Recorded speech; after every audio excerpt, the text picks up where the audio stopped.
Mr. Chairman, thank you for those kind remarks. And I, too, would want to recognize the good work that Senator Coons is doing in this area.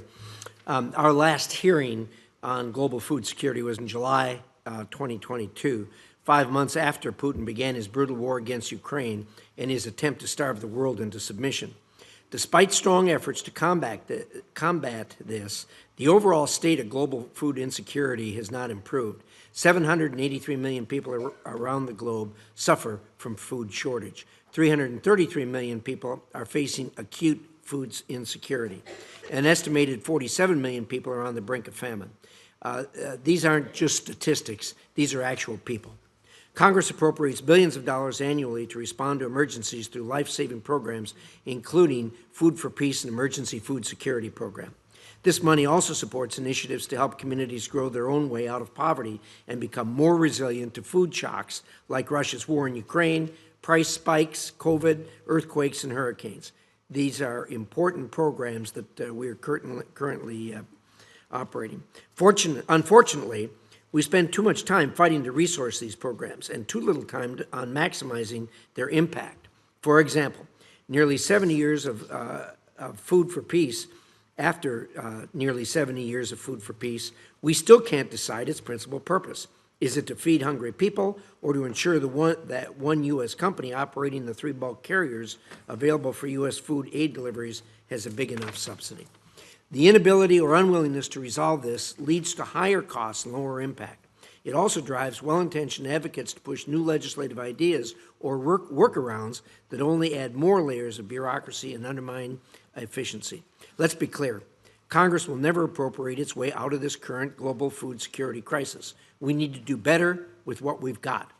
First and foremost, countries receiving aid must do more to address the drivers of food insecurity within their own borders. This includes resolving conflicts, governing justly, combating corruption, and removing the barriers that impede economic growth and trade. Humanitarian groups also need to do their part, and they need to improve targeting and oversight so they can ensure aid is getting where it is needed. They must do more to protect aid from being diverted by armed groups, criminals, governments, or the implementers themselves. Wide-scale adoption of technology that can improve targeting and verification, including biometrics, is long overdue. On the development side, we need to work more closely with the private sector to bring innovations to scale. I recently saw an Idaho-based company, Semilla Nueva, won a USAID grant to enhance the quality and adoption of biofortified maize in Latin America. We should see more of this type of collaboration. I'd like to hear from our witnesses how they intend to make partnering with the U.S. government easier so we can more effectively leverage the ingenuity of U.S. farmers and agricultural experts. We've got the best food producers in the world, and we've got the tools. Let's use them to full advantage. The challenges are immense, but the imperative is clear. The United States can and must lead the way in promoting global food security. I look forward to hearing your thoughts on how we do that more efficiently and effectively. Thank you, Mr. Chairman. Thank you, Mr. Chairman. Ms. Esposito, let me ask of you first. You know, we've got countries that are facing hunger and food insecurity at a very, very high level, but also are accompanied in those same countries with endemic corruption perpetrated at really the highest levels. And a couple of poster children for that are Zimbabwe and South Sudan.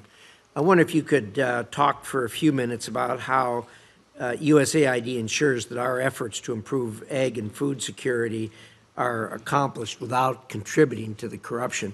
I mean, look, we're all trying to do the right thing here, but I'll tell you, it is tough when you run into these kinds of examples. So can you talk a little bit about that, and as specifically as you can?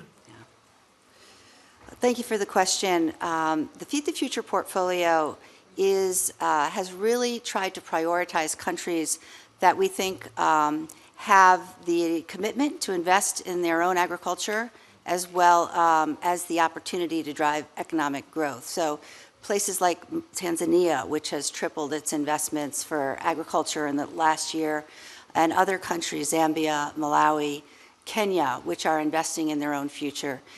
in all cases, whether it be the places like Sudan or Zimbabwe or these other countries, we are relying on international partners. We're not giving money directly to governments, and we are creating, as you know, very rigorous risk mitigation efforts and safeguards that we're working with our partners to help ensure that the money is used exactly for its intended purposes. I would also say that one of the priorities of Feed the Future is to work on policy reform and regulatory reform.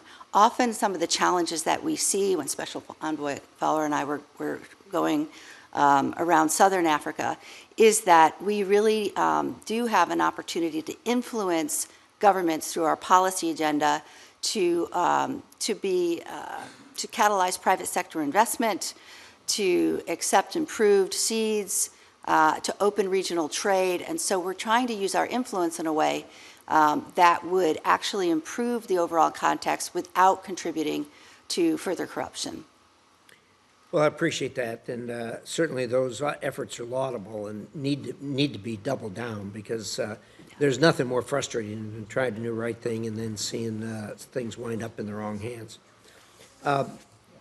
Dr. Fowler, I want to talk with you for a few minutes about another thing that's very frustrating, and that's the U.S. cargo preference requirements. I think we really believe that these make food aid delivery through the Food for Peace and Emerson Trust programs too slow and too expensive.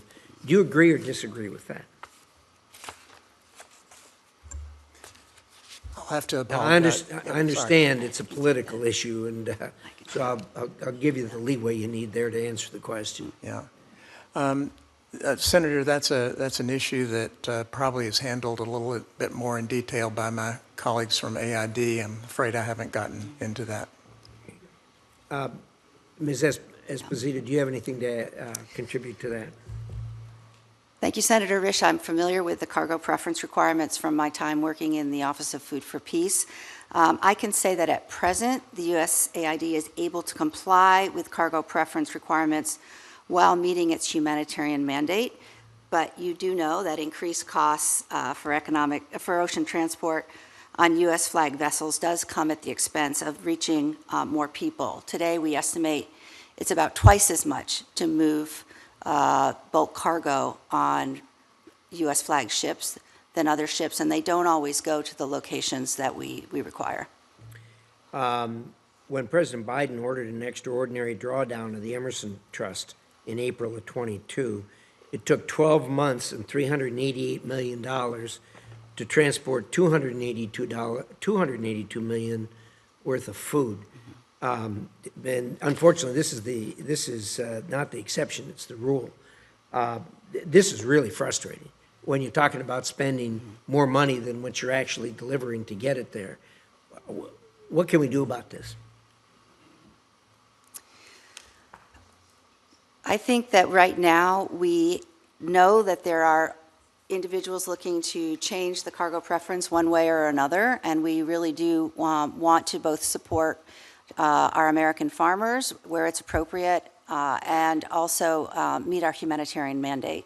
So as the law is currently written, we're finding that we can do both of those things, but recognizing we could certainly do more if there were further flexibility in this regard.